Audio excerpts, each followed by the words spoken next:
सभी को मेरा नमस्कार। मेरा नाम है पवन और आप देख रहे हैं मेरा अपना चैनल पवन रॉकर। और आज मैं बात करने वाला हूं कक्षा 12 के राजनीतिक विज्ञान के प्रथम अध्याय शीत युद्ध के दौर के बारे में।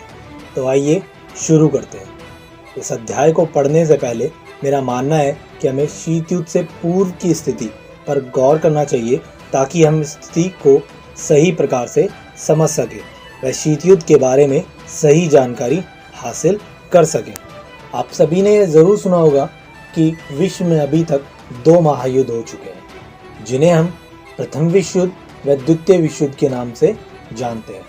अब आप सोचेंगे कि बात तो यहाँ शीत युद्ध के दौर की हो रही है, तो प्रथम विश्व युद्ध व द्वितीय विश्व युद्ध का यहाँ क्या काम। तो थोड़ा सब्र कीजिए, आपको सब मालूम हो जाएगा कि मैं इस बारे में आपको क्यों बता रहा हूँ। तो प्रथम विश्व युद्ध को महान युद्ध, सभी युद्धों का अंतिम युद्ध के नाम से भी जाना जाता है। प्रथम विश्व युद्ध के लिए ऐसा माना जाता था कि यह अब तक की सबसे बड़ी लड़ाई है और अगले 60 से 70 वर्षों तक ऐसा युद्ध नहीं होगा। किंतु जब द्वितीय विश्व युद्ध हुआ तो इसका नाम बदलकर प्रथम विश्व युद्ध कर दिया गया। प्रथम विश्व युद्ध इसलिए क्योंकि इस युद्ध में कई देशों ने भाग लिया।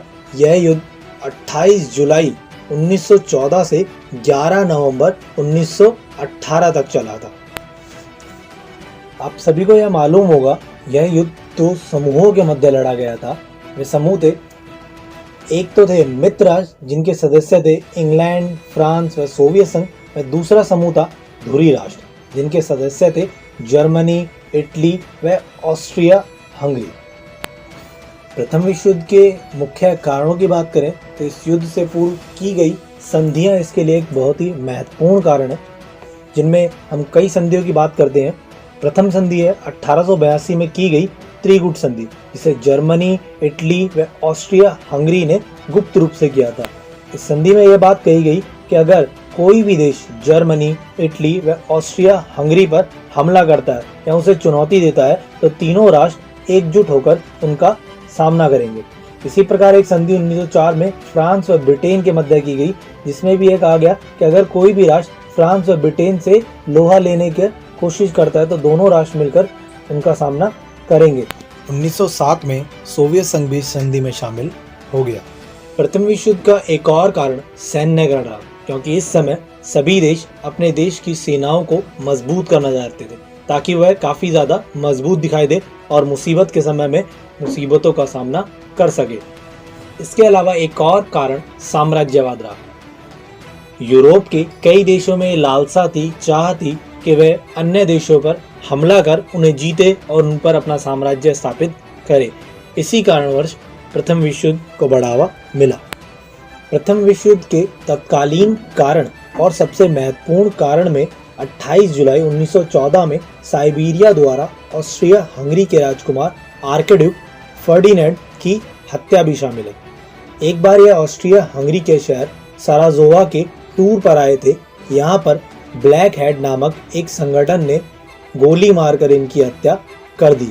यह हमला बोस्निया को आज़ाद कराने के लिए किया गया था, जो उस समय ऑस्ट्रिया व हंगरी के साम्राज्य में शामिल था। अब ऑस्ट्रिया हंगरी ने बिना युद्ध किए साइबेरिया को उनके अधीन होने के लिए कहा, परंतु साइबेरिया ने ऐसा ना करते हुए इसके लिए सोवियत संघ से मदद मांगी, क्योंकि सोवियत संघ में भी साइबेरियन लोग रहा करते थे और सोवियत संघ इसके लिए राजी हो गया। अब साइबेरिया ने सोवियत संघ से मदद मांगी, वहीं दूसरी ओर जर्मनी भी ऑस्ट्रिया हंगरी की मदद के लिए आगे आया। अब इस प्रकार एक और मित्र राष्ट्र सोवियत संघ, फ्रांस, ब्रिटेन और दूसरी ओर धुरी राष्ट्र जर्मनी, ऑस्ट्रिया हंगरी व इटली में युद्ध छिड़ गया। अब प्रथम विश्व युद्ध का परिणाम हम सभी को मालूम है कि इस युद्ध में मित्र राष्ट्रों की जीत हुई और धुरी राष्ट्र इस युद्ध में हार गए।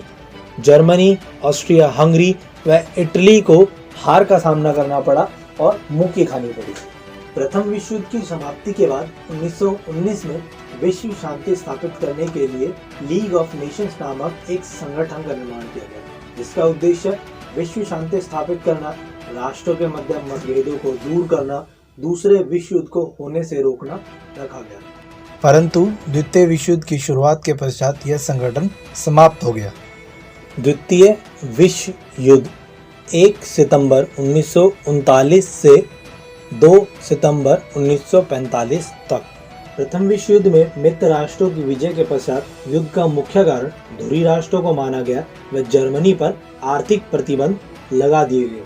प्रथम विश्व युद्ध के पश्चात जर्मनी से उसकी सेना रखने का अधिकार छीन लिया गया, उसके जलपोतों पर कब्जा कर लिया गया व उससे उसकी कोयले की खदानें भी छीन ली गई व अन्य कई प्रकार के आर्थिक प्रतिबंध लगाकर जर्मनी की अर्थव्यवस्था की कमर तोड़ दी गई। इसी बीच जर्मनी में हिटलर का उदय हुआ व हिटलर के द्वारा जर्मन मूल के लोगों को सर्वश्रेष्ठ माना गया। उसने अपनी नाजीवादी विचारधारा को बढ़ावा दिया, जिसके अनुसार जर्मन मूल के लोगों का जन्म विश्व पर शासन करने के लिए हुआ। हिटलर द्वारा यहूदियों का कत्लेआम किया गया। इसी प्रकार इटली में मुसोलिनी का उदय हुआ, जिससे द्वारा फांसीवादी विचारधारा को बढ़ावा दिया गया। फांसीवादी विचारधारा के अनुसार इटली के लोगों को सर्वश्रेष्ठ माना गया। यह सभी वह घटनाएं रहीं जिसके द्वारा द्वितीय विश्व युद्ध जैसे बड़े युद्ध का सामना पूरे विश्व को करना पड़ा। साम्राज्यवाद की चाह में भी कई सारे देश द्वितीय विश्व युद्ध में शामिल हुए। द्वितीय विश्व युद्ध भी दो समूहों के मध्य लड़ा गया, जिसमें शामिल समूह थे मित्र राष्ट्र व धुरी राष्ट्र। मित्र राष्ट्र में इंग्लैंड, फ्रांस, सोवियत संघ व अमेरिका शामिल थे। वहीं दूसरी ओर धुरी राष्ट्र में जर्मनी, इटली व जापान शामिल थे।